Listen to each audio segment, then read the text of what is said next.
Okay, before we go into public comment, because we do have to close the meeting out, here's a couple of things that I want to put out there for folks. Constance. So here's what I'll tell you.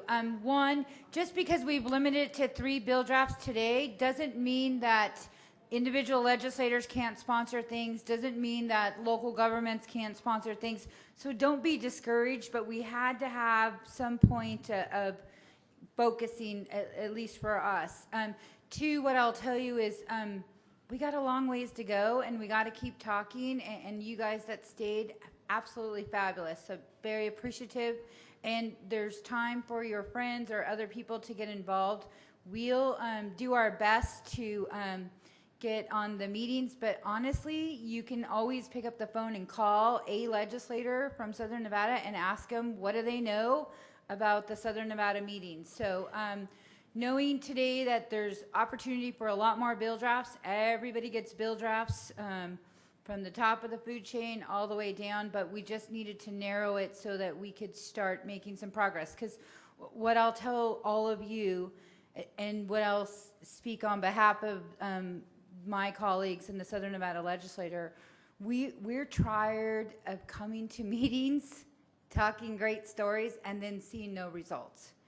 And I can tell you last session, we were able, when we all talked together, we had a 10-minute Southern Nevada delegation meeting, and 16 hours later, we passed the online gaming bill, right? Senator Menendo had a bill on transportation, getting us another seat at the table. Every day, each and every one of us were saying, have you seen that bill? Have you seen that bill? Have you seen that bill? So we did make great strides. We got some more funding for UNLV.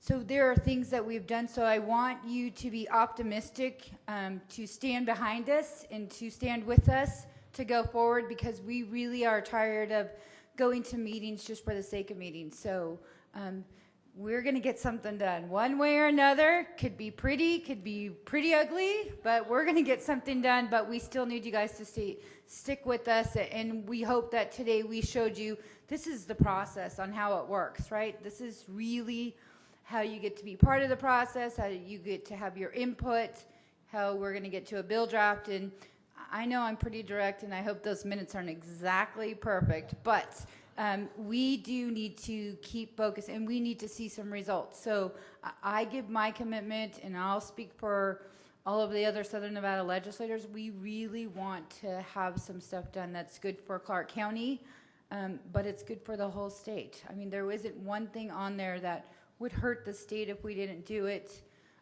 So we'll continue to have meetings. We'll continue to invite you. Please pick up the phone and call, or I'm really good at texting. When's the next meeting? We'll find out for you. The chamber folks have been great. The city of Las Vegas has been great.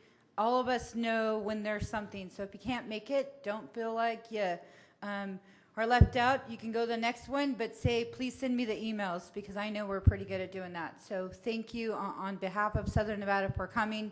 And I'm going to let Brian close out the meeting. And I have this thing called a day job I need to probably go work at. Thank you, Madam Speaker. Quick thank you to my team, Paul and Kelly. Thanks for all the hard work you did. Leanne Lee, thank you for helping us do what we need to do and pull this together. My thanks to UNLV, Luis, and Mr. President. Thank you for your assistance here with this as well. Beverly, thank you. Thanks to the clerks from Henderson, North Las Vegas, and Clark County for your help, participation, and direction today on what we need to do. Thank you to the chairmen who have given so much time on these subcommittees and making this work, and thank you to all the legislators and those of you participating. Again, another announcement that if you're not on list and you want to get on list, please, at the end of this, bring me your business card. We will make sure you're on the list for the meeting notices. I know there's a lot of meetings scheduled to come, and we would ask for your participation in those. With that, I'm going to ask for the final citizen participation for public comment. If there's any comment, please come forward and we will let you speak. Anyone? Ed?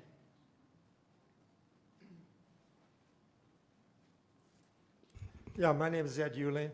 I'm really sorry that this whole session was really oriented toward expanding government, expanding what the existing things that we're doing, and not really incentivizing business.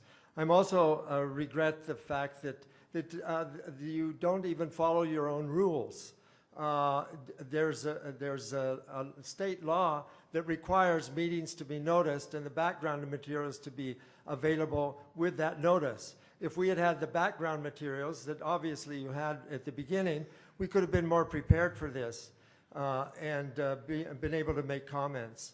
And regarding the business impact statements, we have a law that requires business impact statements. Unfortunately, our corrupt public officials do not obey that and do business impact statements the way they're supposed to be done. Particularly the Southern Nevada Water Authority is totally corrupt in the way that they do their business impact statements. What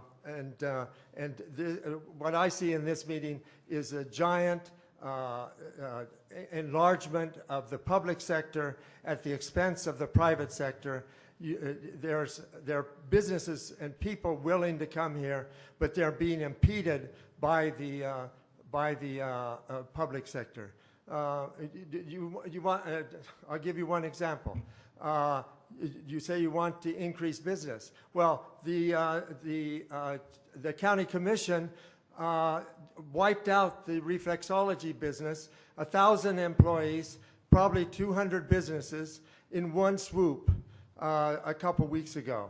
That's the way small business is treated.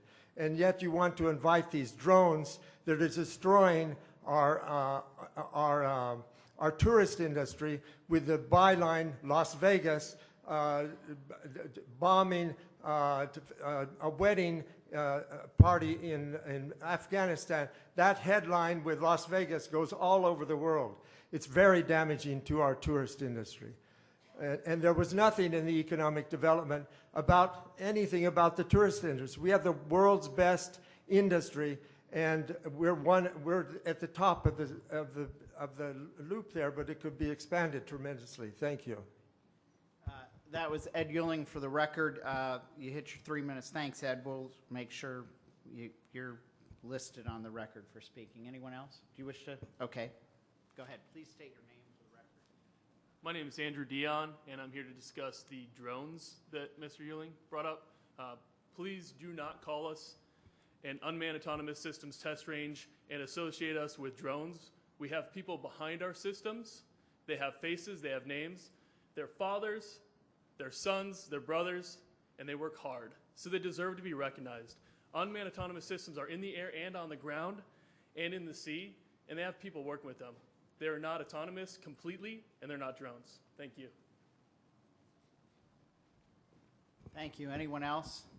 And for the record, this meeting was properly noticed and posted at City Hall, Clark County, Grant Sawyer Building, City of Las Vegas, and the UNLV Student Union. You want a public comment? One couple more? Hi there, my name is Eric Ochoa, and I'm a UNLV student here. I'm just wondering, this is a question for the education committees. I'm just wondering with the education initiative that's coming up, if you guys consider that a part of the solution towards fixing our education system here in the state of Nevada. I certainly hope so. I mean, as a public student here for this state, I believe that our system is a little bit broken, and I certainly believe that the education initiative would be a good thing to work on towards fixing our system. Thank you so much.